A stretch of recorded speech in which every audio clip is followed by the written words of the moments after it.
Let's also now try and understand the implications of the United Nations General Assembly vote and the key takeaways. Shivan has all the details. Over to you, Shivan. Thanks, Abe. Again, another vote from the UN. We'll have to see what implications it has.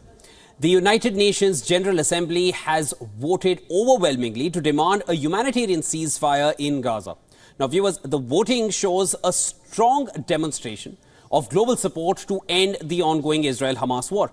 But today, I am going to break down how the 193-member world body voted for a humanitarian ceasefire in Gaza. More than three-quarters of the 193-member General Assembly backed the move.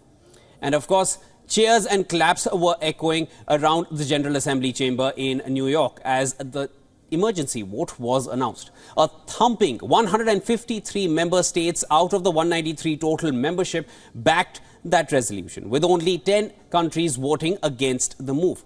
And 23 countries abstained from the vote altogether. So that's the breakdown of 193 total members. Here on the map, I would like to now show you how the world voted in favor for the ceasefire. To begin with, of course, these were the nations which were all in favor of the ceasefire. Of course, India right here was one of the members which voted in favor of the ceasefire. These are 150 countries that are marked all in yellow who voted in favor. Along with India, you can also see UAE, Saudi Arabia, France, China, Pakistan, while those who voted against the move, well, that's the map right here. There were just 10 countries which are few and far between. America is one of them, Israel was one of them, and there were some African nations as well. Now, these two countries, US and Israel, they were joined by 8 more nations to denounce the ceasefire calls. Austria, Czechia, Guatemala, Liberia, Micronesia, Nauru, Papua New Guinea and Paraguay. These were the total 10. While 23 countries abstained from voting, which include the UK, they include Germany. There was a lot of European nations, as you can make out. They abstained from voting in this. UK, Germany, Ukraine, Italy and Netherlands. Now, let's take a look at what the UN body resolution really demands. It demands an immediate humanitarian ceasefire, the immediate and unconditional release of all hostages, ensuring humanitarian access in Gaza. It further demands that all parties comply with their obligations under international law, including humanitarian law, with regard to protection of civilians. That is what they're asking for. Abide by international law. Now, the resolution comes as the Palestinians had been hoping for an emphatic result at the UN General Assembly. They wanted to see a demonstration of the unequivocal global desire to end Israel's bombardment of Gaza, which they finally got. In terms of the powerful message that was sent from the General Assembly, and it is our collective duty to continue in this path until we see an end to this aggression against our people, to see this war stopping against our people. It is our duty to save lives. Meanwhile, Israel has denounced those who voted for the resolution as advancing the satanic agenda of Hamas. These were Israel's words. Listen in. A ceasefire means one thing and one thing only: ensuring the survival of Hamas, ensuring the survival of genocidal terrorists committed to the annihilation of Israel and Jews. This is no secret.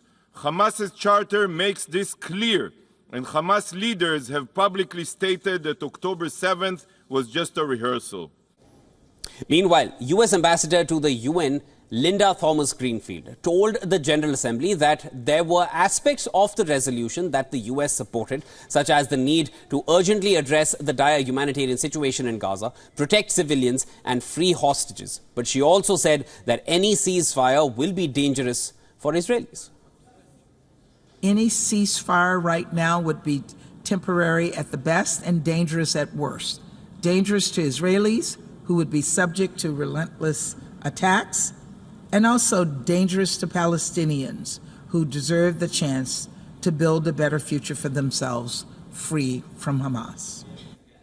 While the US President Joe Biden, in some of his strongest public comments to date, acknowledging criticism of Israel's retaliatory campaign in Gaza, said that the country was starting to lose support around the world due to what he said was the indiscriminate bombing that takes place.